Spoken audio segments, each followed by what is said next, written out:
Friends, ஃபேஸ்புக்கில் ஹரிஹரன் ராமானுஜம் அப்படின்னு ஒரு ஜென்டில்மேன் ஒரு வீடியோ கிளிப்பு போட்டிருக்காரு.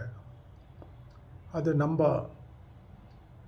மை கண்ட்ரிமேனுக்கு அது ரொம்ப யூஸ்ஃபுல்லான இன்ஃபர்மேஷன் அப்படின்னு நான் ஃபீல் பண்ணுறேன்.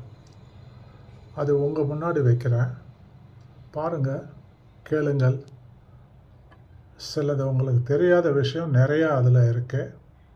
ஆஸ் எ கண்ட்ரிமேன் நம்ம அதை தெரிஞ்சுக்கிறதுக்கு கடமைப்பட்டு இருக்கிறோம் இல்லையா? You are bound to know what is happening in our country. போலி இன்ஃபர்மேஷன் எல்லாம் கொடுத்து மக்களை ஏமாத்துறாங்க அப்படின்னு இந்த நபர் சொல்கிறார். நீங்கள் பாருங்கள், வாட்ச் த வீடியோ. மறக்காமல் லைக், ஷேர், சப்ஸ்கிரைப் பண்ணுங்கள். அனைவருக்கும் வணக்கம். இன்னைக்கு ஒரு தினசரி பேப்பரில் 2 செய்தி. மோடி அவர்கள் அரசு தலைமை பொறுப்பில் 8931 நாட்கள் நீடித்திருப்பதாக ஒரு தகவல். அது அவருக்கு சாதனையாக இருக்கலாம், ஆனால் மக்களுக்கு எவ்வளவு வேதனை என்று நாளைக்கு அல்லது நாளானைக்கு நிறைய ஊடகங்கள்ல சாதனை வரலாம் ஒருத்தருக்கு, பட் வேதனை மல்டிபிள் பீப்புளுக்கு. அமித்ஷா அவர்கள் சொல்றாரு என்னன்னா, மோடி அவர்கள் இதுவரை விடுமுறை எடுக்காமல் நாட்டுக்கு சேவை செய்திருக்கிறார் என்று ஒரு செய்தி. உடனே நான் அதையொட்டி பிஎம்ஓ பிரைம் மினிஸ்டர் ஆபீஸ் ஃபைல்ல ஓபன் பண்ணி பார்த்தேன். அதில் என்ன போட்டிருக்குன்னு சொன்னா, prime minister is considered on duty all the time.